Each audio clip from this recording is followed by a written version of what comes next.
Estamos convencidos que todos ¿Todos? tenemos la capacidad de impactar. Capitalista Consciente es un espacio para presentar buenas ideas, compartir grandes proyectos y mostrar cómo cada granito de arena cuenta ante un mar de oportunidades y un mundo por transformar. Un espacio para escuchar nuevas ideas, cuestionar nuestra forma de pensar y sobre todo un espacio para cambiar juntos nuestra forma de actuar.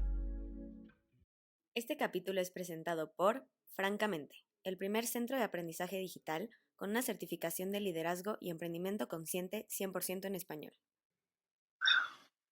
Bienvenido a un capítulo más de Capitalista Consciente. Como siempre digo, estamos muy ilusionados por el invitado, por el tema, y esta tercera temporada creo que todavía viene con algo mucho más especial para nosotros. Hemos aprendido mucho a lo largo de estos capítulos de esta temporada y nos han pedido muchas cosas.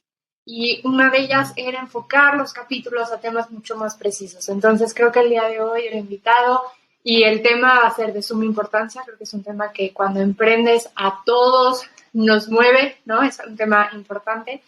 El día de hoy tenemos a Aldo González, CEO y fundador de Heartbest. Aldo, bienvenido, qué gusto tenerte aquí. El día de hoy, la narrativa, mucho de lo que queremos trabajar en esta tercera temporada es un mensaje bien importante, y es que no estamos locos, pero sobre todo que no estamos solos.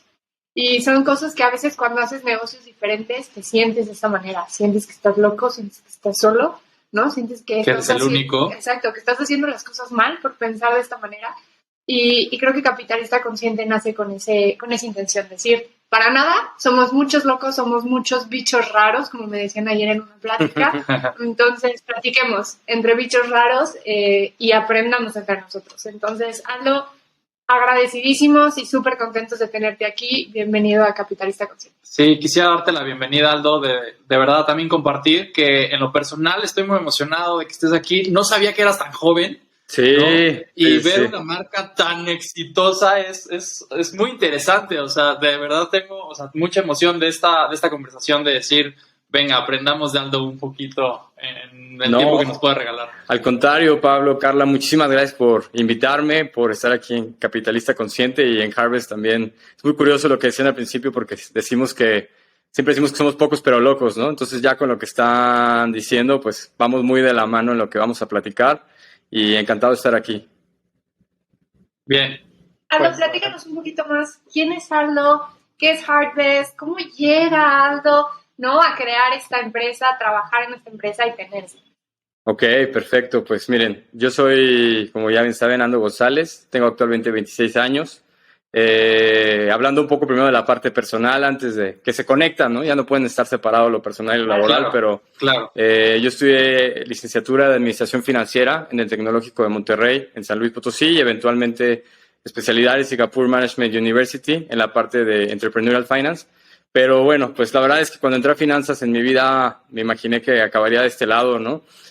Siempre he estado en mi vida expuesto al mundo de los alimentos. Por un lado, mi papá es ingeniero y es investigador en alimentos de muchos años. De ahí viene el interés y el por qué este conocimiento. Y por otro lado, mi mamá es pintora, ¿no? Son como industrias y cosas muy distintas. Entonces, pues naces con estas dos partes, ¿no? La parte creativa y la parte expuesta de lo que puede ser lo de mi mamá y la parte como muy estructurada, ingenieril de lo que era mi papá, ¿no? Entonces, un poco de donde nace esto, como que siempre tuve la chispa de decir, quiero intentar hacer algo, siempre como la idea de emprender, ¿no? Antes de finanzas, yo me quería meter a cualquier carrera que tuviera que ver con emprendimiento, pero en México pues no existía mucho, o la que existió en su momento en el TEC la quitaron al año, ¿no? Así que qué bueno que no le entré para allá. Y como empieza Heartbest fue hace aproximadamente unos 10 años. Como empieza la historia, el ingeniero Niceto, mi papá en este caso, sufre de una enfermedad muy importante y era como la ironía de cómo puedes ser un investigador en alimentos, que trabajas con empresas muy grandes y de pronto de lo mismo que estás comiendo te enferma y te hace daño, ¿no? Entonces cambia radicalmente porque él por obligación tiene que volverse vegetariano, ¿no? Y en esa etapa muy temprana, pues en mi casa afecta a todos, ¿no? Todo el mundo pues empezamos a adoptar esta dieta y pues no estás tan consciente de realmente por qué lo estás haciendo, pero sabes que algo malo pasó, ¿no? Entonces, conforme fuimos avanzando, conforme empiezas a entender un poco más de la industria, de lo que realmente estaba existiendo en el mundo de los alimentos, pues nace esta idea de, a ver, ¿por qué no combinamos esta habilidad tecnológica de poder realmente enfocar esfuerzos a alimentación basada en plantas, pero también teniendo esta parte de lo que es una startup, un scale-up, que en México, en alimentos, en su etapa, hace 5 años, esto era nulo, ¿no? No existía el food tech, no había nada en México, ¿no? Y pues hasta la fecha seguimos siendo esos locos que dijeron, bueno, hace 5 años, pues un queso puede ser basado en plantas, de amaranto, chícharo, ¿no? Y ahorita ya suena más común, pero hace 5 años era, no hay oportunidad, no hay industria, es de los veganos. Entonces fue un poco por donde arrancó esta historia. Y pues también con este background financiero me ha ayudado mucho a entender estos dos mundos, ¿no? La parte de alimentos con la parte del mundo de emprendimiento. Se me hace sumamente importante porque hay veces que dentro de esta locura, ¿no?, que a veces nos caracteriza, que a nosotros también nos decía, ¿no? Porque hablar de capitalismo consciente, eso es utópico, ¿no? Y creo que lo hemos repetido a lo largo de varios capítulos donde familias, personas cercanas a nosotros nos decían, es utópico, ¿cómo vas a pensar que el sistema capitalista puede cambiar?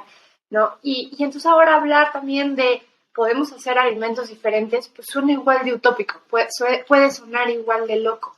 Y entonces me lleva a la pregunta de, creemos que es importante abrir los ojos, ¿no? Dentro de esta locura, algo te hizo abrir los ojos, vino de una parte muy personal, pero ¿por qué hablar de plantas? ¿Por qué hablar de innovación en alimentos? Creo que hemos escuchado, ¿no?, toda esta parte del movimiento vegano, vegetariano, pero creo que es importante que todos abramos los ojos ante la gran problemática. Entonces, ¿nos puedes platicar un poquito más? Claro.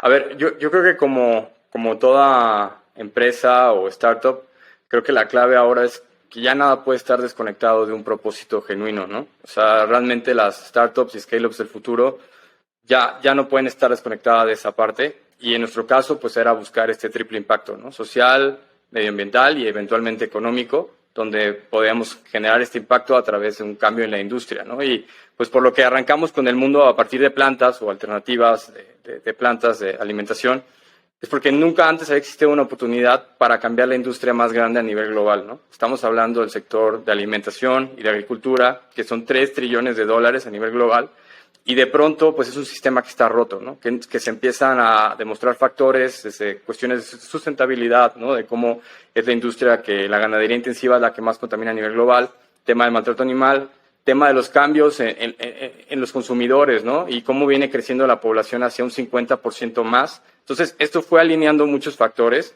para que nosotros desde nuestro sector, pero también a nivel global, se empezara a mover esta tendencia, a volverse ya no solo una tendencia, sino una realidad, ¿no? Y en esa realidad es que todos los stakeholders, desde el sector público, privado, emprendimiento, hasta consumidor, se han venido alineando en estos últimos 3 años para detonar lo más importante y donde el impacto es más medible, ¿no? Porque comemos todo el día, ¿no? Y muchas veces no estamos realmente siendo conscientes de lo que estamos comiendo, ni por qué lo estamos comiendo, ni el impacto que esto puede generar, ¿no? Entonces, esta filosofía de Harvest no es de hacer más gente vegana o vegetariana. Yo soy vegano, pero ese es punto y aparte, ¿no? No queremos evangelizar eso, sino queremos evangelizar que la gente pueda realmente tener un sistema de alimentación donde, independientemente de tu estilo de vida, alergia, intolerancia, creencia, puedas alimentarte de manera correcta y puedas generar ese impacto en tu cuerpo y en el medio ambiente, ahora sí de una manera deliciosa, ¿no? Que es, si las cosas no nos gustan, pues por más sustentable y saludable que sea, esto no es posible, ¿no? Entonces, ahí es donde se va conectando por qué las plantas se vuelven ese sector de food tech y cómo el food tech empieza a ser extremadamente relevante a nivel global y ahora en México. Claro. Hablaste, Aldo, de esta cuestión del triple impacto, ¿no? O sea, estás usando un tecnicismo, ¿no?, de una persona que conoce todo este concepto, y quisiera, si me puedes como desglosar un poquito más esta cuestión del triple impacto y el enfoque que Harvest tiene en esta cuestión. Claro, pues a ver, sabemos que primero en la parte de sustentabilidad es un reto y es una constante a formalizarlo, ¿no? No solamente decirlo. Entonces, eso vino desde nuestros procesos de innovación, desde las características de los ingredientes que llegamos a utilizar, que es la fuente de la alimentación en este caso, ¿no? No era solamente usar cualquier planta, sino las plantas que realmente le hablaran elementos de sustentabilidad. Entonces, por eso se utiliza chícharo, amaranto y quinoa, que fue nuestra primera base de proteína. Y en ese caso, utilizamos hasta 8 veces menos litros de agua requerida contra cualquier producto a base de almendra y hasta 25 veces menos contra 1 litro de leche de vaca, ¿no? Entonces, todos estos impactos va desde que son cosechas que realmente en su irrigación son mucho menor en la utilización de agua, son mucho más resistentes. Sabemos que la almendra, aún siendo pues un elemento plant-based, pues no es necesariamente el elemento más sustentable. Y sabemos también que para formalizar esto, pues teníamos que aliarnos con gente que supiera esto, ¿no? Entonces estamos en proceso de una certificación, se llama Fujol, es una certificadora alemana que toca todos los elementos de sustentabilidad, impacto social, y sabemos que hay muchos retos desde la perspectiva del empaque, ¿no? El tema del plástico es uno de los retos más grandes que tenemos en la industria. Pero bueno, ese es un poco hablando hacia la parte de sustentabilidad, cómo lo hemos venido documentando y formalizando, y es parte del por qué este tipo de fondos ya no solo te piden métricas económicas de revenue, sino cómo realmente le estás hablando a la sustentabilidad, ¿no? Y en el aspecto social, pues hemos venido evangelizando desde el día 1 la alimentación a base de plantas en México, ¿no? Que para muchas personas hace 5 años era como, ¿por qué me voy a comer un queso a base de amaranto y chícharo, ¿no? Entonces, ahí ha sido el tema de cómo crear productos que en métricas de salud realmente cumplan con todas las características, ¿no? Un nivel alto de proteína, nivel correcto de aminoácidos, bajo en calorías, quitar todo el tema de alérgenos, conservadores. Entonces, eso nos ha permitido que, independientemente la restricción, si es diabético, si es alérgico, si solamente quiere comer saludable, la persona realmente pueda alimentarse de manera correcta. Y pues sabemos que esta es una alimentación que es para todos, ¿no? Entonces es como se combinan estos dos impactos, eventualmente con la parte económica, ¿no? Creo que agregaría el no estamos locos, no estamos solos, no estamos tontos también, ¿no? Que a veces hablamos de esta parte como te vas a este sector muy sustentable, pero ¿dónde queda la parte financiera? ¿No? Y creo que mucho de lo que estamos hablando me hace todo el sentido y me encanta tenerte aquí hoy, porque es decir, no va peleado. O sea, es purpose and profit. O sea, la utilidad, la rentabilidad y el propósito van totalmente de la mano y uno alimenta al otro. Uno empuja al otro te permite tomar mejores decisiones, te permite segmentar. Y creo que otra de las grandes cosas que rescato es entender que no estamos separando, no estamos segregando, sino estamos incluyendo. Y creo que muchas de las principales narrativas que tenemos a veces cuando hablamos de veganismo, de ser vegetarianos, no sé qué, es esta parte a veces de pelear, de luchar uno contra el otro y decir es que el vegano es mejor que el vegetariano, es que no has llegado, no es como un nivel superior. Pero la realidad es que no. Es entender que si todos hiciéramos pequeños cambios en nuestra alimentación, donde todos abriéramos la perspectiva para incluir más plantas, para comer más productos de origen vegetal, cuidando obviamente de dónde los consumimos y de dónde vienen estos productos, podemos entonces revolucionar la industria. Y creo que eso es una de las cosas que cuando investigábamos, cuando platicaba yo también con gente de Harvest, era una de las cosas que más me gustaba, es decir, ¿a quién incluimos? ¿Cómo incluimos y cómo hacemos este pastel vegano, vegetariano para todos? Porque es rico, porque se puede y lo podemos compartir. Y creo que de ahí yo rescato muchas de las cosas de las que estamos hablando ahorita. Pero quisiera enfocar este capítulo mucho más preciso a un tema bien importante, que es cómo fue este proceso de recibir inversión, cuál es este fondo, ¿no? Blue Horizon, que llegó con ustedes y que los ha hecho crecer, pero sabemos también que cuando recibimos inversión, pues hay ciertos lineamientos que hay que seguir, pero cómo no perdemos nunca esta esencia. Entonces, quisiera empezar a atacar el tema de esta parte de inversión, porque creo que muchos emprendedores que nos escuchan, que escuchan este capítulo, pues estamos deseando, ¿no? Que llegue un fondo, que llegue alguien que crea tanto nuestro proyecto que sea capaz de meterle dinero y capital. Pero, ¿cómo fue que llegaron primero? O sea, ¿cómo fue que este fondo llegó con ustedes, los conoció? Y después, ¿cómo ha sido todo este proceso? Claro, pues totalmente. A ver, creo que en esta parte arrancamos primero todo self-funded y obviamente son otras etapas, otros presupuestos, otra manera inclusive hasta de trabajar, ¿no? O sea, cambia mucho la perspectiva, pero siempre tuve la intención de entrar a este mundo del venture capital, ¿no? De realmente demostrar que FoodTech era una oportunidad importante en México. Hace como unos 3 años y medio empezamos a crear toda la documentación, ¿no? Va desde el modelo financiero, toda la estructura del deck, todo lo que va alrededor de hacer una propuesta correcta hacia un fondo para que evalúe la oportunidad, ¿no? Y en México, en esa etapa, realmente hablé con todos los de México, todos los de Latinoamérica. FoodTech parecía algo todavía bastante distante, ¿no? No entraba ni en el top 5 de su portafolio de tesis de inversión, ¿no? Y muchos ni siquiera tenían nula noción. Y la verdad es que Blue fue una coincidencia. Es Blue Horizon Ventures. Ahorita platico un poco de ellos, pero ellos de pronto empezaron es un fondo que se abrió hace prácticamente 2 años. Y antes de esos 2 años, pues ya empezaron a hacer como ese scouting de proyectos interesantes en países emergentes, ¿no? Sobre todo en Asia y en Latinoamérica. y llegaron conmigo por medio del website, ¿no? A veces lo importante de este tipo de cosas, ¿no? Que por ahí puede llegar un contacto como estos y empezamos a desarrollar las conversaciones. Fue más de un año, ¿no? Es un proceso bastante lento en las primeras etapas, creo que son las más lentas. Una pre-serie A, un seed funding, una serie A, son muy lentas porque es esos primeros encuentros, ¿no? Ese primer jugador que va a decir, yo confío en el emprendedor. Y aquí los elementos, creo que para ponerlo también más abierto de lo que en este caso buscan ese tipo de fondos, son 3. Es tu infraestructura, bueno, 4, tu infraestructura operacional, si tú la tienes o es, digamos, una tercería. Esa primera parte del modelo les llama la atención. Segundo, obviamente, tus métricas, tu tracción, ¿no? La parte de crecimiento que estás generando, el desplazamiento en piso, cuántos puntos de venta. Al ser food tech, al final del día nos movemos como una CPG, como una cualquier otra empresa de alimentos en redes de distribución. Entonces, le habla a cuántos puntos de venta tienes, cuál es la rotación en piso, cuál es tu portafolio. Habla al tercer punto, a la plataforma de propiedad intelectual. Se enfocan mucho en eso. Si tienes trade secrets, si tienes patentes, si tienes registros de marca. Entonces, ahí fue donde también logramos desde esa primera etapa temprana de Harvest. Fue de las primeras cosas que hicimos y por suerte fue de las cosas que nos ayudaron a reforzar mucho en esta etapa, la parte tech, ¿no? Y ya por último, pues es el equipo, ¿no?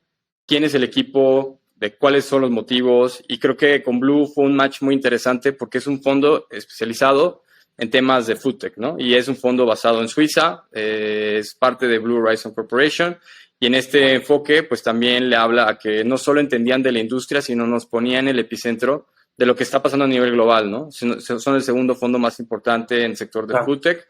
Entonces, logramos cerrar la ronda de inversión sobre un proceso que se dio en pandemia, que eso le agrega una extra presión, ¿no? Porque, pues, todo el mundo está corriendo, todo el mundo está incendiando la casa, ¿no? Casi, y era un punto importante de cerrar esto. Lo logramos cerrar ahí y la verdad es que hasta el día de hoy, pues, por un lado, ha ayudado a reforzar mucho la confianza en lo que estamos haciendo y ahorita platicamos un poco de los cambios, pero también le ha hablado mucho a que muchos fondos en México abrieran los ojos y decir, oye, resulta que sí hay una oportunidad, ¿no? Entonces, dando un dato duro, el gap de inversión más grande entre México y Estados Unidos a nivel de venture capital está en foodtech. Son 2.500 millones de dólares y es la industria que más ha crecido en el último año en todas las techs en Estados Unidos, ¿no? Entonces, eso ha hecho que en este año, curiosamente, pues ahora sí, foodtech es parte del top 3 de tesis de inversión de casi todos los fondos, ¿no? Entonces, creo que pues es así un poco, va cambiando los tiempos y va cambiando las tendencias de consumidor, pero fue un poco a grandes rasgos, si quieren entrar más a detalle del proceso, lo podemos platicar más, ¿no? Justo quisiera preguntarte, o sea, como que ya nos platicaste un proceso de cuando medio iniciaron al día de hoy. Quisiera desglosar un poquito más. Claro. Porque regresando a esta cuestión del triple impacto, con muchas personas que nos pueden estar escuchando están en 2 de estos pilares como muy bien. Y luego la parte económica es una de las principales cuestiones en las cuales cojean, sí, ¿no? Y creo que en este punto, digo, ustedes son un gran ejemplo de cómo se pueden hacer las cosas de manera correcta y lograr también esta cuestión económica. Y entonces quisiera preguntarte desde la experiencia, ¿cuáles fueron los puntos primordiales en los cuales se tuvieron que enfocar para dar ese salto antes de cruzar esa línea?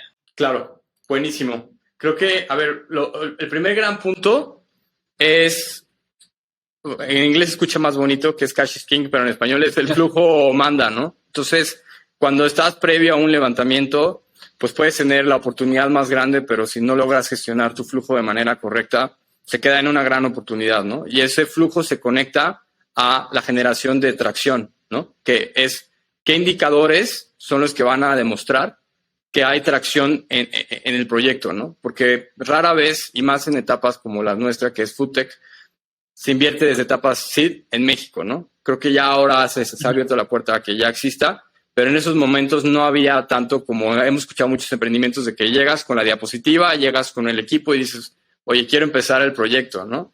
Realmente en este caso no, era demostrar que el producto ya está en piso, que el producto ya está creciendo, que se está rotando, que está colocado en N cantidad de puntos de venta. Creo que en el momento del levantamiento estábamos como en 550. Entonces, para dar una referencia, al día de hoy estamos en 900, ¿no? Son como parte de los indicadores que les va hablando a ellos cómo va desplazándose esto. Y hay que entender que para los fondos, previo a esto, ellos quieren ver ya 3 partes, ¿no? La parte de tracción, la parte del equipo y la parte de la propiedad intelectual.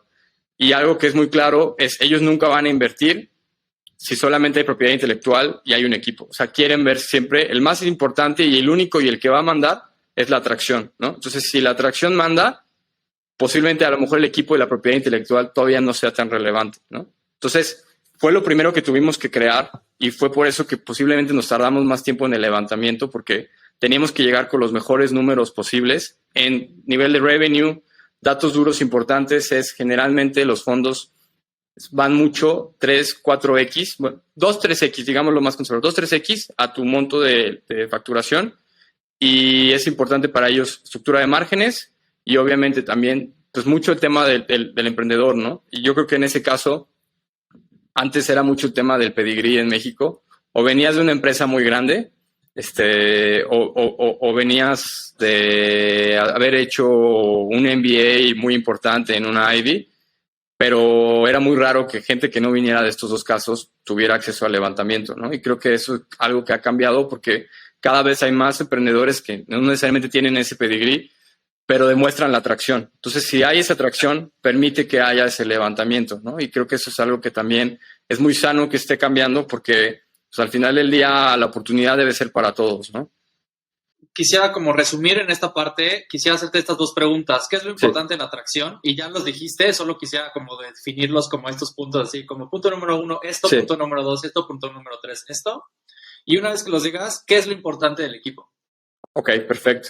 Es velocity del revenue, o sea, no es solo tener el revenue y que estás, pero qué tan rápido estás creciendo, ¿no? Y eso, pues hay formas de demostrarlo, no solo en el dinero, sino en las métricas que le hablan a tu velocidad. Segundo, propiedad intelectual, y tercero ya lo del el equipo, ¿no? Y la gente que está detrás. Hablando del equipo, creo yo que, a ver, en esa etapa éramos 14 personas, ¿no? Todavía no teníamos una infraestructura ni siquiera operacional, era comercializadora. Entonces, creo que ahí fue mucho la historia de los fundadores, ¿no? O sea, demostrar que el complemento hacía un match correcto, ¿no? Desde la parte yo con el background financiero y con la parte de control de equipos, el ingeniero Niceto con la parte de tecnología, ¿no? De esta otra parte de un know-how, ¿no? Probado en la industria, de que se conoce de esto. Y esa fue como la manera en que demostramos que como líderes y como fundadores nuestras habilidades se complementan, ¿no? Entonces, esa es en una etapa muy temprana, hablando de esa etapa, y ahora es otra etapa porque tienes que demostrar que se escalaron los equipos y que hay otros líderes que complementan las habilidades que obviamente ni él ni yo tenemos, ¿no? Entonces, ahorita podemos platicar de esa otra etapa, pero es súper importante poder delegar rápido y poder reclutar a los mejores talentos posibles, ¿no? Y creo que esa es la clave de también donde entra la otra parte del impacto, ¿no? Que es poder demostrar que en ese tipo de emprendimientos también hay empleos extremadamente bien pagados, hay muy buenas prestaciones y hay oportunidades de crecimiento, ¿no?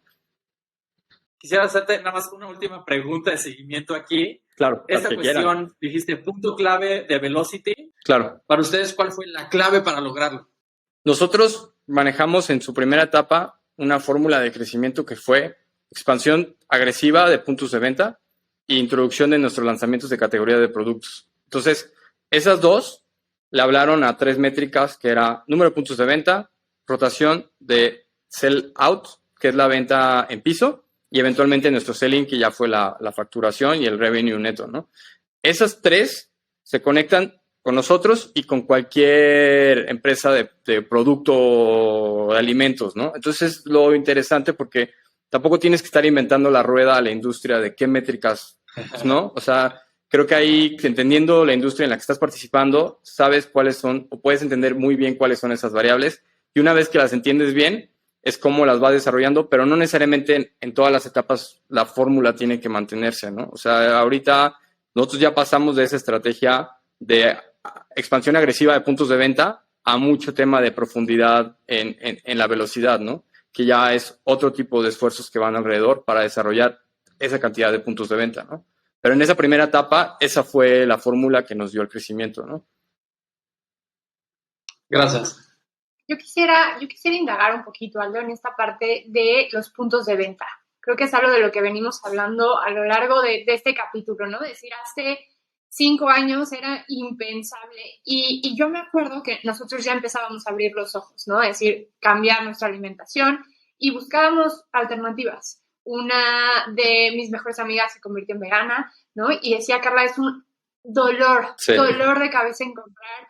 Y para llegar a este capítulo siempre pues nos preparamos, ¿no? Y platicamos con amigos que son veganos, pero que llevan siendo veganos desde hace 16 años. Y que te dicen, no había nada. Exacto. ¿No? Era muy frustrante, Exacto. porque no había nada. Y entonces sí, su alimentación estaba sumamente restringida, ¿no? La capacidad de innovar y todo. Pero entonces mi pregunta, lo que quiero encaminar es, tú vas a un supermercado, ¿no? Y entonces ahora encuentras Harvest y encontrarás a lo mejor algunas otras alternativas. Pero ¿cómo ha sido este proceso, Aldo? Supongo que ha sido muy complejo el poder, ¿cómo le vendes a una cadena enorme? Es decir, apuesta por un queso que es diferente. Claro. Cuesta más porque tiene otras propiedades, porque estoy hablando de un comercio justo, porque estoy hablando de una innovación alimentaria. Y creo que eso es una parte bien importante porque hablamos con muchos emprendedores de la industria que están buscando innovar, ¿no? En temas de proteína con origen, pues sí, brillo, ¿no? Y es una lucha constante de decir, es que no me abren las puertas. Entonces, ¿cómo ha sido este proceso de llegar, de tocar puertas y decir, hey, confíen en este producto, que ahora lo podemos ver como algo normal, pero hace 5 años, cuando inició todo el proyecto, fueron ustedes los que estuvieron impensable. Abriendo las puertas? Sí, a ver, creo que justo, y eso le habla también hasta un compromiso más grande de demostrar, porque si nosotros no lo hacíamos bien, pues más puertas se iban a cerrar para otras personas, ¿no? Entonces, lo primero ahí con este tema era entender muy bien cómo trabajan las cadenas, ¿no? Que al final del día trabajamos con los supermercados y con los clubes de precio y nos teníamos que adaptar a cómo ellos ven las propuestas, ¿no? Y como ellos ven las propuestas en etapas muy tempranas es, primero, ¿cuál es el tamaño del mercado? ¿Cuál es la oportunidad del mercado? Entonces, desde ahí, si la canalizábamos hacia veganos, vegetarianos, ellos iban a entender que era un nicho y no iba a entrar al producto, ¿no? Porque sabemos que los veganos y vegetarianos son parte de esto y van a buscar ese producto, pero ellos tienen que entender que la oportunidad es más grande. Y como se ha venido manejando el discurso a nivel global, y creo que es lo que ha venido abriendo las puertas también en Latinoamérica y en otros países, el enfoque es hacia el total de la industria, ¿no? Al día de hoy, dairy o lácteos en México vale arriba de $14 billones, ¿no? A nivel global estamos hablando de cantidades ya mucho más grandes, obviamente, pero hablando de México, ese es el monto. Y a nivel global, el 4% de la parte de plant-based dairy ya es representado del total de la parte animal, ¿no? En Estados Unidos es el 12% y en México al día de hoy es el 2.4%. Entonces, esos gaps de crecimiento ahí es donde está la oportunidad de cómo la parte de las alternativas están empezando a comer mercado del tamaño del pastel grande, que es la industria láctea, ¿no? Y cómo lo que está pasando es que muchos consumidores que habitualmente consumían productos lácteos están brincando a la parte de alternativas, ¿no? Entonces, ¿cuál era la manera de desarrollar cada cliente? Fuimos agarrando un cliente a la vez, ¿no? No fue decir, vamos a mandar el producto a 500 tiendas y vamos a ver qué pasa, ¿no? Nuestro primer cliente fue Chedraui, de hecho, y nos costó mucho trabajo empezar con uno. O sea, de igual, la primera etapa era todo el mundo con sus dudas, aunque me platiques todo esto, suena muy bien, pero pues, ¿qué le vas a meter? ¿Cuánto le vas a invertir? Todo eso es lo que más les preocupa, ¿no? Y ya pudiendo abrir la puerta con Chedraui, lo primero siempre son pruebas de 3 meses y es in and outs.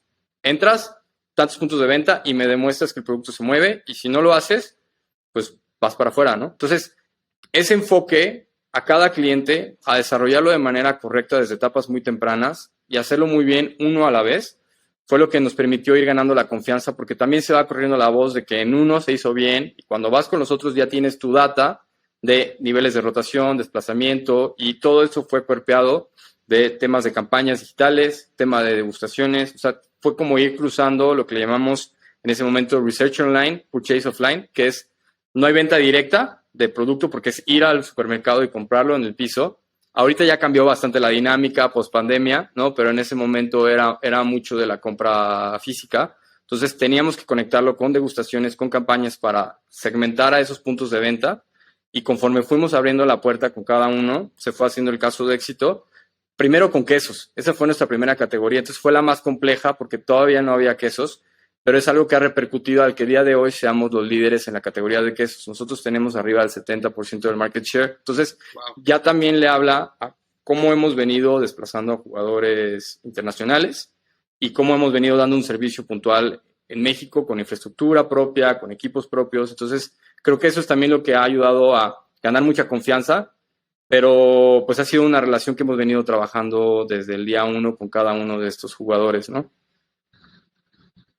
Claro. Siempre digo que el podcast se vuelve como mi dosis de energía, ¿no? Como como inyección de esperanza, creo que lo llamo así, y siempre revisando, ¿no? Capítulos anteriores y temporadas anteriores, creo que si pudiéramos resumir la participación de Carla era, me encanta, y es real, ¿no? Es increíble escuchar cómo a veces en retrospectiva podemos ver a esto que nos enfrentamos en un inicio, que seguro te quitó muchas noches de sueño. Es lo que iba a decir justamente. O sea, escucha todo muy bonito y ahorita lo hablamos bien tranquilos, pero todo emprendedor sabe que si está en esa etapa, sabe que es la más pesada de la historia de cualquier emprendimiento, ¿no? Realmente es mucha chamba, pero pues siempre va a seguir siendo chamba. Entonces, pues es acostumbrarse a ese ritmo de trabajo, ¿no? Y disfrutar lo que estás haciendo. Justo hacia ahí iba. Y era esta parte de estar tan alineado con un propósito, ¿no? Con una creencia que fue algo impactante para tu familia, la enfermedad de tu papá, y el decir cómo ahora eso se tradujo en un propósito de vida, en un motor de cambio. Y creo que ese es el principal problema porque tenemos cifras alarmantes de por qué los emprendimientos en México no funcionan. Y es porque lo estamos haciendo por el recurso. Y no estoy peleada, para nada estoy peleada con el tema de la rentabilidad. Al contrario, si no es rentable no existe. Pero cuando está tan arraigado a el corazón, el alma, el estómago, ¿no? Y cómo traducimos a veces estos momentos que nos marcaron en una oportunidad, cómo tomamos el 100% de la responsabilidad. Y creo que es una de las cosas de las que más hablamos cuando damos cursos de liderazgo, ¿no? Cuando capacitamos líderes y cuando nos enfocamos a esto que a Pablo y a mí nos ha movido toda la vida. Pero hemos encontrado que es este pilar central el que te dice, ahorita hablamos de degustaciones, de Chedraui, lo que sea, pero me los puedo imaginar perfecto en Chedraui a ustedes, ¿no? Dando degustaciones, buscando, ¿no? Analizando qué es lo que está pasando y encontrando soluciones. Y ahorita lo podemos platicar como algo lejano con una empresa, ¿no? Que ya recibió un fondo de inversión. Pero no perder nunca el enfoque de decir, hace unos años éramos así. Y creo que eso no solamente nos aterriza, sino también de esperanza a otros proyectos a decir, sí se puede, ¿no? Es posible y hacer los negocios desde esta manera también es posible. Si te gustó este capítulo, por favor, compártelo. Por favor, dale difusión. Síguenos en capitalista.consciente en Instagram. Y ahora mucha gente nos pidió, aparte de queremos ponerle cara a la persona. Y entonces tenemos nuevo canal de YouTube, también donde vas a poder ponerle cara a Aldo, ¿no? A nosotros y seguir aprendiendo. Nuevo sitio web con un chorro de herramientas, ¿no? Nos han pedido herramientas, nos han pedido muchas más cosas para seguir aprendiendo. Entonces, si te gustó este capítulo, te pedimos que le des difusión porque creo que todos podemos ser conscientes en este sistema capitalista. No estamos locos, no estamos solos, pero sobre todo, sí se puede. Último, quisiera compartir que estamos conectados con toda una red de consultores enfocados a proyectos conscientes y en la parte de la página, en una sección de la página, puedes hacer cualquier tipo de pregunta y la intención es que vamos a ir respondiendo este tipo de preguntas en los diferentes espacios. En el podcast, en las redes, en la misma página, en el mailing mensual. Por si tienes algún tipo de duda, nos vamos a acercar con un experto y vamos a contestarla desde la conciencia en los negocios. Muchas gracias y hasta la próxima. Esta temporada es presentada por CBJ, Conscious Business Journey, acelerando la transformación para un ecosistema de negocios conscientes a través de la capacitación de líderes y consultores en fundamentos del capitalismo consciente.